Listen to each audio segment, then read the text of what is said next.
তার মানে পরমা আদিত্যকে ভালোবাসে। ওদের দুজনের আগের থেকেই পরিচয় রয়েছে। সিঁদুর দানের আগেই অবশেষে কঠিন সত্যের সম্মুখীন হলো অভ্র।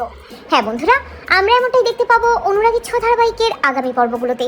ছাদনাতলায় পরমা কনের সাজে হাজির হলেও নিজেকে গুটিয়ে রাখে আদিত্য, নিজেকে আড়াল করে রাখে। কোনোভাবেই নিজের অনুভূতি প্রকাশ করে না আদিত্য, বরং আদিত্য তার দাদার পাশে থাকার চেষ্টা করে। তার দাদা আর পরমাকে এক করে আদিত্য নিজের কষ্ট নিজের মধ্যেই লুকিয়ে রাখে। তবুও তার বড়দা ভাই অভ্রকে সে কষ্ট দেয় না, কারণ অভ্র যে পরমাকে খুব ভালোবেসে ফেলেছে। অভ্র আর পরমার শুভদৃষ্টি হওয়ার পর যখন তারা সাত পাকে ঘোরে, তখন দূরে দাঁড়িয়ে দেখতে থাকে আদিত্য। তবে আদিত্য যেভাবে মন খারাপ করে আছে তা অভ্রও দেখতে পায়, কিন্তু অভ্র বুঝতে পারে না তার ভাইয়ের হলোটা কি। অনেকক্ষণ ধরে তার ভাইকে এভাবে মন মরা দেখছে সে, কিন্তু কিছুতেই তো বুঝে উঠতে পারছে না কি হলো তার ভাইয়ের। এরপরে পুরোহিত মশাই বলে এবার সিঁদুর দানের পালা।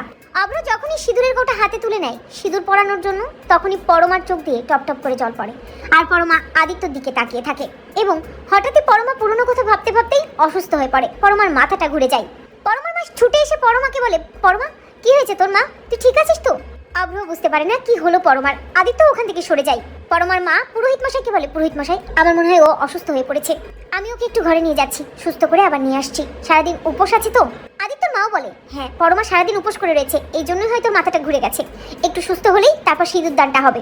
পরমাকে নিয়ে পরমার মা ঘরে যায়, সুস্থ করে তোলার চেষ্টা করে। আর ঠিক তখনই সেখানে আদিত্যও যায়, কারণ আদিত্য বুঝতে পারে যে পরমা এখনো তার কথা ভাবছে। পরমাকে স্বাভাবিক করে দিতে হবে, বুঝিয়ে দিতে হবে যে তার জীবনে পরমার কোনো জায়গা নেই, আর সে পরমাকে ভালোবাসে না। কটা দিনেরই বা আলাপ তার পরমার সাথে, তার জন্য সে তার দাদাভাইকে অন্তত কষ্ট দিতে পারবে না।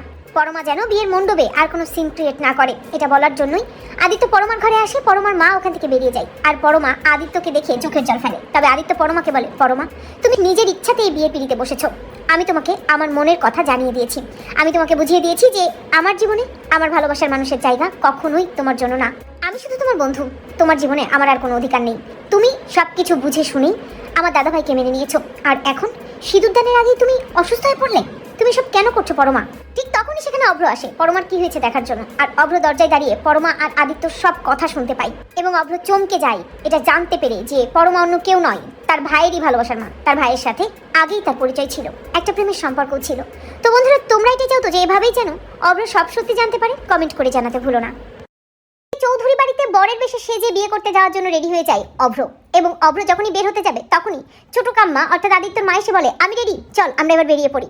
তখনই গায়ত্রী দেবী আদিত্যর মাকে বলে, ছোট আমাকে ফেলে ঠিক হাসতে হাসতে চলে যাচ্ছিস তাই তো? আমি যাবো না, তোরই তো দিন তাই না? তবে আদিত্যর মা গায়ত্রী দেবীকে বলে, বড়দি ঠিক আছে আমি যাচ্ছি না, আমি বুঝতে পারিনি তোমার এত একা লাগবে, তা আমি যাবো না।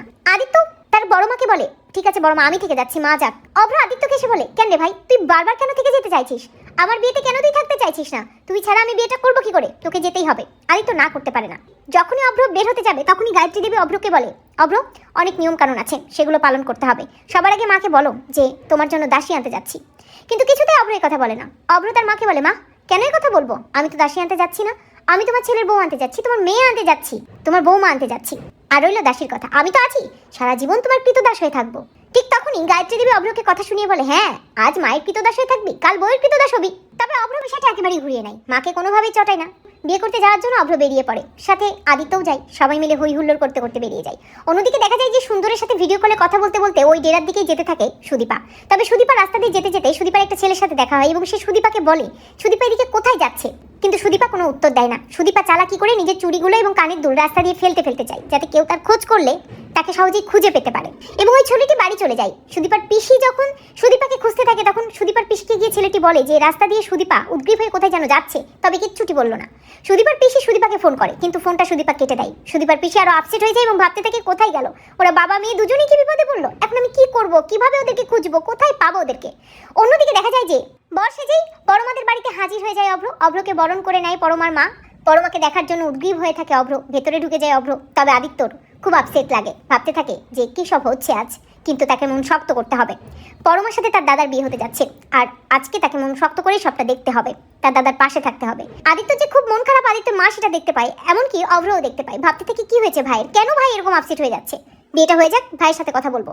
অন্যদিকে দেখা যায় পরমা ঘরে একলা বসে থাকে। পরমার বাবা গিয়ে বলে, মারে তুই আজকালকার মেয়ে হয়ে এটা কি করলি, কি করতে যাচ্ছিস, আমি কিছুই বুঝতে পারছি না। তবে পরমা তার বাবাকে বলে, বাবা আদিত্য এসেছে বাবা। পরমার বাবা কোনো কথা না বলে ওখান থেকে বেরিয়ে যায়। পরমা ওই আদিত্যকেই খুঁজতে থাকে সবকিছু মাঝে। অন্যদিকে দেখা যায় বিয়ে শুরু হয়ে যায়, ছাদনাতলায় কনের সাজে হাজির হয় পরমা। আদিত্য সামনে দিয়ে চলে যায়, কিন্তু আদিত্য পরমার দিকে তাকালেও আদিত্য মনটাকে শক্ত করে রাখে। তবে সবটাই কিন্তু অভ্র দেখতে পাচ্ছে এবং অভ্রর বেশ কৌতূহলী লাগছে। পরমাকে অবাক হয়ে দেখতে থাকে অভ্র। শুভ দৃষ্টির সময় দুজন দুজনের দিকে তাকিয়ে থাকে, তবে পরমা নিজের মুখটা অন্ধকার করে রাখে। অন্যদিকে দেখা যায় ডেরার কাছাকাছি চলে যাওয়ার পর ওই সুন্দর তার গুন্ডাগুলোকে দিয়ে সুদীপাকে গাড়ি করে ওই ডেরায় নিয়ে যায় এবং সুদীপাকে বলে বিয়ের শাড়ি পরে নিতে, বিয়েতে রাজি হতে, নয়তো কিন্তু সে তার বাবাকে শেষ করে ফেলবে। 1 থেকে 10 পর্যন্ত গুনতে থাকে ওই সুন্দর। উপায় না পেয়ে শেষ মুহূর্তে বিয়েতে রাজি হয় সুদীপা এবং সুদীপাকে জোর করেই শাড়ি পরতে বলে ওই সুন্দর। সুদীপা রাগ করে শাড়িটা ছুঁড়ে ফেলে দিলেও শেষমেশ সুদীপা যখন শাড়িটা তুলতে যায় তখনই একটা বিকট গুলির আওয়াজ হয়, যে আওয়াজ শুনে চমকে যায় সুদীপা। তো বন্ধুরা, তোমরা এটা চাও তো সুদীপা এবং সুদীপার বাবা যেন শেষ মুহূর্তে বেঁচে যায় ওই সুন্দরের কবল থেকে? কমেন্ট